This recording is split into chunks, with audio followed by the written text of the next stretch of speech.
Let's welcome our next storyteller, Michelle. Hello.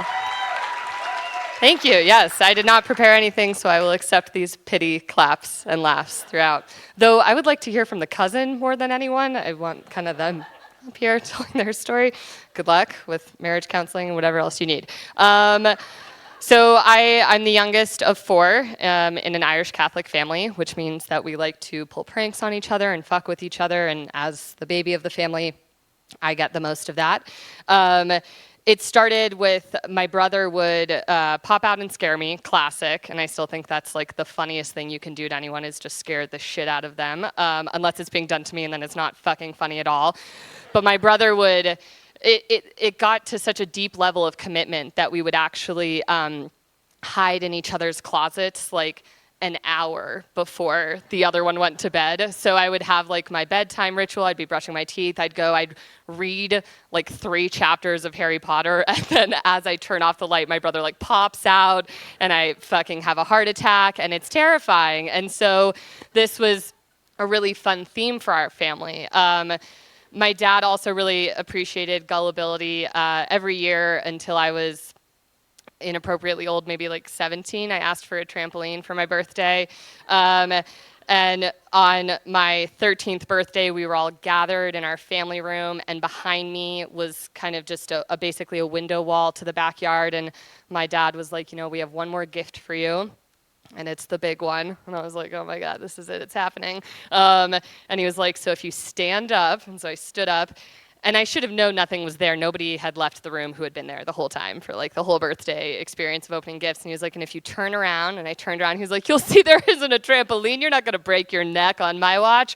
And so that was really disappointing. So this is my family, and I should have known. But one summer, we were vacationing in South Bend, Indiana. Is that the spooky part? No, it should be that we went to Notre Dame for our vacations. We would stay in the dorms. So I was a young child at this point. Actually, a goose had bit me on the nose on that same trip, so to your grandfather, I really hope he has a conversation with those geese about how we treat one another.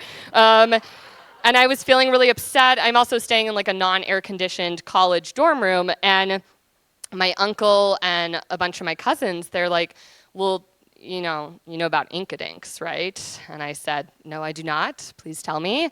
Not with that much diction. I think I was like 7. And they were like, so Inkadinks are these creatures that come in the middle of the night, and they eat the skin off of little girls.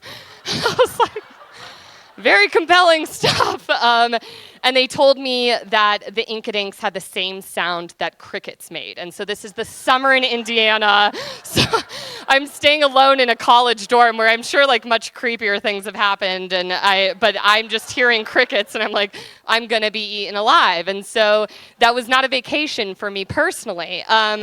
But my family was playing the long game with the Inkadinks, and I didn't realize that. So a couple years later, I was 9 years old, and we were celebrating Christmas with some family in Iowa. And a couple days before Christmas, they're sort of laying the tracks, and they're like, yeah, we heard there was another Inkadink incident, like 50 miles north or whatever the fuck in Iowa. And I was like, what? And they were like, yeah, there's little Sarah, she wasn't very good, and the Inkadinks came and got her. And I was like, that's terrible. Is there like morality assigned here? Like, can I do anything? And they were like, no, nothing can be done. But the Inkadinks, like their kind of calling card, their warning that they're going to come the next night to consume you is a bunch of green sludge. It's just everywhere. It's like their mucus. And I was like, oh my God, this is really terrible. And so I go to sleep that night in my cousin Kellyanne's bedroom, a lot of doilies and little kitschy things or whatever. I went to college in Iowa, so I can talk shit about it. It's totally fine. And this is Christmas Eve, so I'm going to sleep on Christmas Eve. The next day is Christmas morning, good cheer. We're like Catholics or whatever, so we're supposed to be about this birth situation. And I go to sleep and I'm like really afraid, not of the second coming, but of the fucking Inkadinks. And it's like I hear a bunch of Christmas music because that's the signal. It's time. Production is going. And I open my eyes, and my cousin Kellyanne's room is covered in green silly string. Like, it's on me, it's on her shelf, it's on the window.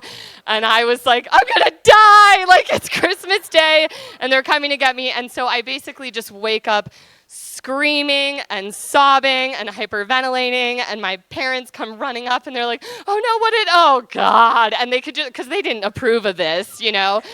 And so they could just see all the strings. And so I had to be calmed down for quite some time. Finally, my Uncle Michael, who was 47 years old, was like, I'm so sorry I ever started this at Notre Dame 3 years ago. I didn't think my sons would follow through. I didn't think your siblings would, but like freaking of course. And so it was one of the most terrifying moments of my life, but the Inca Dinks did not get me, and I lived to tell the tale. So thank you. Thank you, Michelle.